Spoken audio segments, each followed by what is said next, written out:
Price Lord. இன்றைக்கி நாங்கள் வந்து பிரெட் ஆம்லெட் பண்ணுறோம். ஸோ பிரெட் ஆம்லெட்டுக்கு தேவையான பொருள் ஃபஸ்ட்டு பார்த்துக்கலாம். எக்கு, அதில் வந்து கொஞ்சமாக கரம் மசாலா, சால்ட்டு, இதை நல்லா பீட் பண்ணிக்கணும். நெக்ஸ்ட்டு வந்து ப்ரெட்டு, சீஸு. ஸோ இதை வந்து நான் எடுத்து வச்சுருக்கேன். இதை நான் எப்படி பண்ணுறேன்றது உங்களுக்கு காட்டுறேன். இந்த மாதிரி எக்கு வந்து பீட் பண்ணி வச்சுக்கணும். பேனில் லைட்டாக எண்ணெய் விட்டு முட்டை போட்டுட்டு நல்லா ஸ்ப்ரெட் பண்ணிவிட்டு அது மேலே வந்து ப்ரெட்டை நம்ம வந்து வச்சிடணும். ஃபஸ்ட்டு ஒரு ப்ரெட் டிப் பண்ணிவிட்டு இன்னொரு ப்ரெட் இப்படி வைக்கணும்.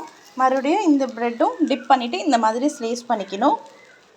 இந்த மாதிரி ப்ரெட்டு ஆம்லேட் வந்து ஒன் சைடு குக் ஆனோடனே நெக்ஸ்ட் சைடு வந்து நம்ம திருப்பி போட்டுக்கணும்.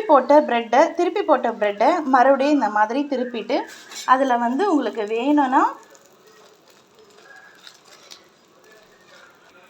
வேணும்னா உங்களுக்கு ஆப்ஷன் தான். இந்த சீஸை இது மேலே வச்சுட்டு நீங்கள் வந்து ப்ரெட்டை அப்படியே க்ளோஸ் பண்ணிவிட்டு மறுபடியும் நம்ம வந்து 2 சைட்ஸ் நல்லா குக் ஆகணும். ஏன்னா வந்து நம்ம உள்ள சீஸ் வச்சுருக்கனால அது கொஞ்சம் ஹீட் ஆச்சுன்னா நல்லாயிருக்கும்.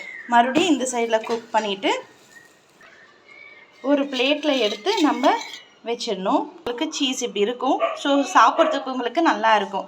இந்த மாதிரி உங்களுக்கு பிடிச்சிச்சின்னா நீங்கள் ஈவினிங் ஸ்நாக்ஸ் மாதிரி நீங்கள் செஞ்சு சாப்பிடுங்க. தேங்க்யூ.